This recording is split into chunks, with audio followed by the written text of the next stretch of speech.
And we're back, guys. Welcome to Good Energy. Another amazing day of tennis at Wimbledon. And guys, look, out of 20 predictions today, 17 of them correct. It's about 88%,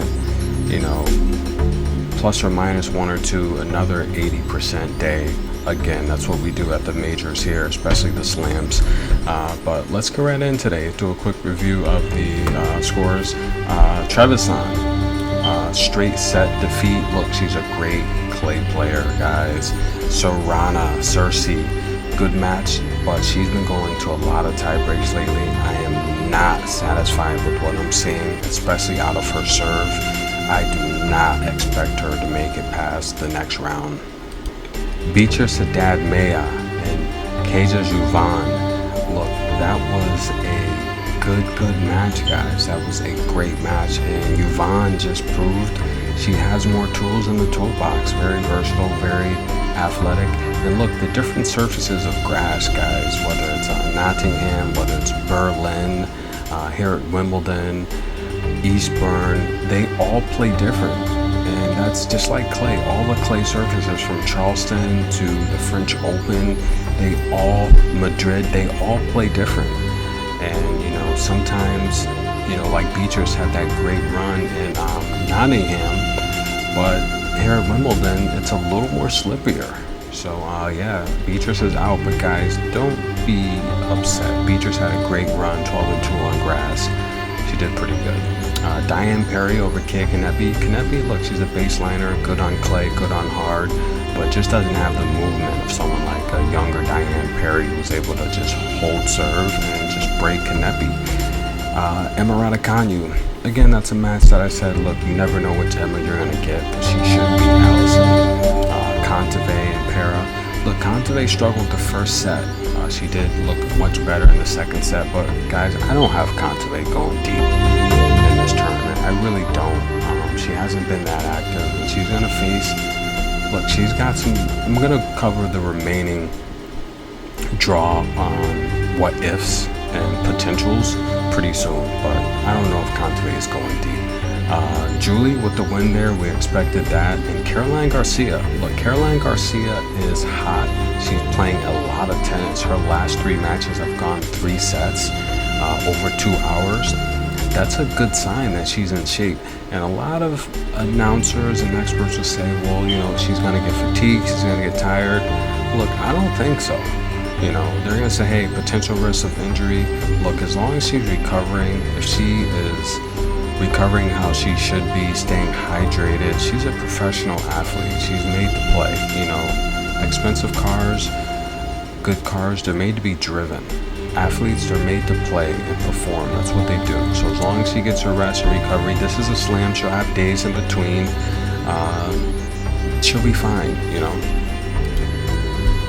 Begu, that's a match where Begu was the underdog.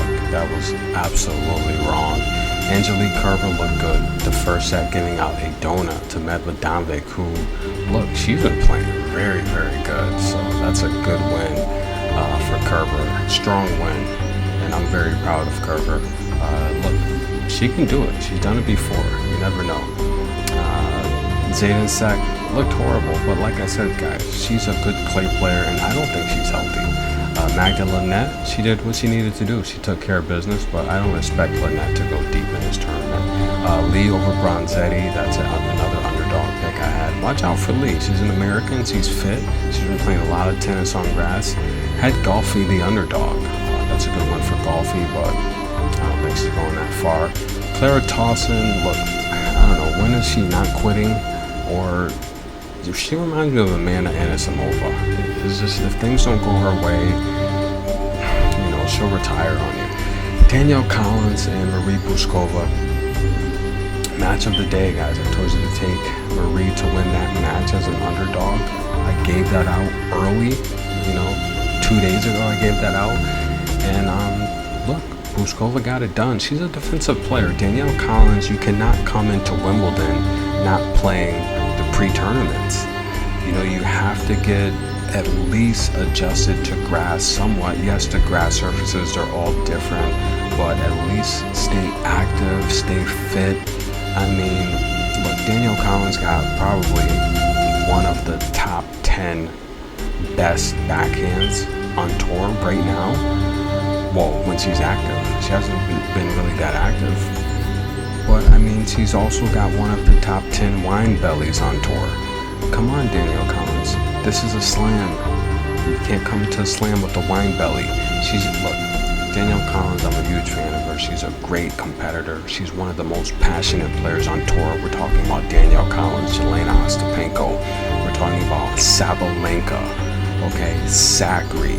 These are all players that play with emotion and passion. And you can't ignore that. We love those type of players.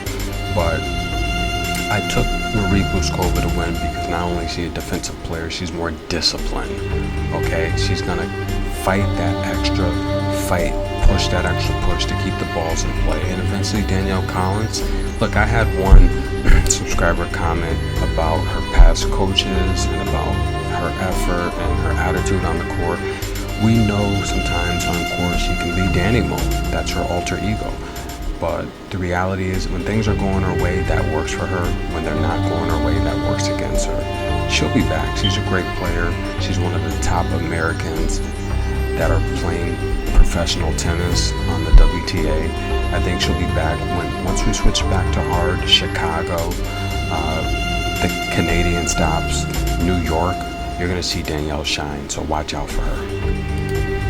Now, real quick, guys, let's switch gears. Tomorrow we have Serena Williams, the great Serena Williams, back in action. How far can Serena Williams go in this tournament? The reality here is I think Serena can go as far as her serve will take her. I've said several times the last few days, out of her last 12 tournaments, 9 of them she's made it to at least the quarterfinals, 3 to the semifinals. She's made 2 finals. And the reality here is if her serve is on, we saw her in that doubles match with Ons Jabeur, her last doubles match, 3 aces in a row.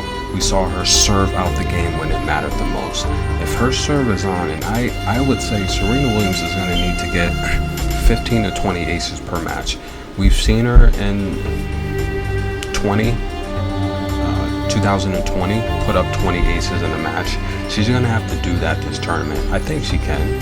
I think she can put up 20 aces in a match. Whether it goes 2 sets or 3 sets, that's to be determined. But let's potentially say, let's say it goes 2 sets and she has, let's say it goes 2 sets and she has 12 or 13 service games. I mean, literally, that's not even 2 aces per service game, but she can do it. She can definitely do it. She's done it before. And the reality here is that's going to take a lot of pressure on her from having to move around. But I do think that her path to the finals, if she were to get there, I think it's going to have to go through Coco Gauff, to be honest with you guys. And the reason I say Coco Gauff is because the reality here is I think Gauff would be her toughest match. Simona Halep, I don't think is that healthy. And the reality here is I don't think Simona Halep's that healthy, and I don't think she would be a big factor. Some of the other seeded players, if she were to go deep in the 5th or 6th round, potentially that she could face Iga Swiatek, but I don't think that's going to happen. I don't see Iga Swiatek. I could see an upset with Iga to someone like maybe Yulia Putintseva. And the reason I say that is it's a long stretch. She's going to have to get past Elisa Cornet first. But I would see an upset. I do think Yulia will get past Elisa Cornet, by the way. But I do think I could see an upset over Yulia beating Iga, is because who's ever going to beat Iga on grass is going to have to make her work. And Yulia Putintseva is the type of player where she is extremely fit. Do you see her legs? Yes, she's not the most consistent player. She does make a lot of errors. But the person that's going to beat Iga is the person that's going to have to take risks. You're going to have to take risks to beat Iga. You can't play her conventionally and beat her. That's not going to happen. You're going to need someone that's going to hit drop shots from the baseline, someone that's just going to be tricky and move. Yulia Putintseva is very fit. She is always in shape, and she plays her best tennis when she plays her biggest matches. It's when she plays down to her competition, her lower competition, that kind of makes her game so volatile. but she does steps it up. Someone like a Jill Teichmann, who is athletic and crafty. Now, Jill is not a good grass player by any stretch of the imagination. That would definitely be a longer shot than Yulia Putintseva defeating Iga Swiatek. But I would take someone like Putintseva to take out Iga. I don't see Iga going that far. I could even see someone like Elena Rybakina, if she does go deep, getting rid of her, because Rybakina could have the power to really put the pressure on Iga. So I could see Rybakina. I could even see someone like Jessica Pegula going deep, who's very versatile. I don't think it's going to be that same match that it was on clay. But back to Serena Williams. On the lower half of this draw, I think her really only tough competition, if she's serving well, is going to be Coco Gauff, because Coco Gauff is just too athletic. She is going to hit drop shots. She's going to make Serena work. However, though, how Serena could get past someone like Coco Gauff is with her power. Coco Gauff is not a good returner when she's facing stronger women. You've seen all of Coco's struggles come from the experienced, strong veterans. The Simona Haleps, the Paula Badosas, the Marie Saccharis, the Anja Bors, the women, the strong women. Coco Gauff, she's still growing into her body. I mean, she just turned 18. She's not even done growing yet. She's probably got another year or two of growing. So she's not really developed into her body. So she struggles against those stronger women, powerful servers. And that's where Serena Williams could get by Coco Gauff. And keep in mind, if Serena gets past Coco Gauff, punch her spot into the semifinals, punch it into the finals potentially, because I don't see anyone in the upper half of this bracket. If Serena gets to, I'd probably even say the quarterfinals. If Serena gets to the quarterfinals, I'd take her to just make it to the finals, because I could see her getting past Gauff. That means she would have got through potentially a Pliskova, a Martinsova, if she starts to decide to play good.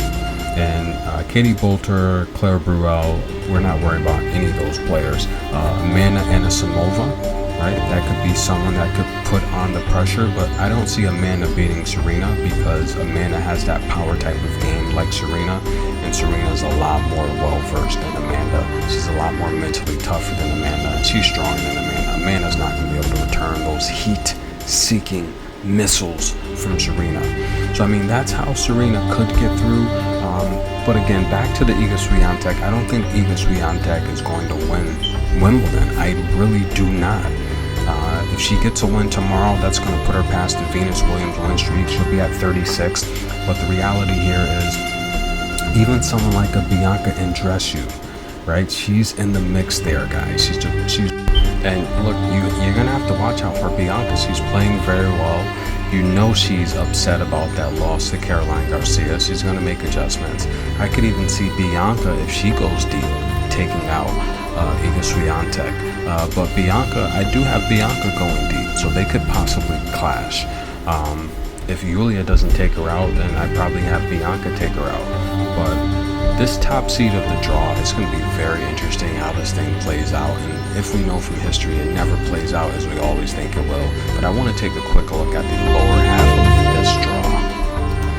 And I mean, the lower half of this draw is actually, it's pretty interesting, but it's probably a lot more straightforward than the upper.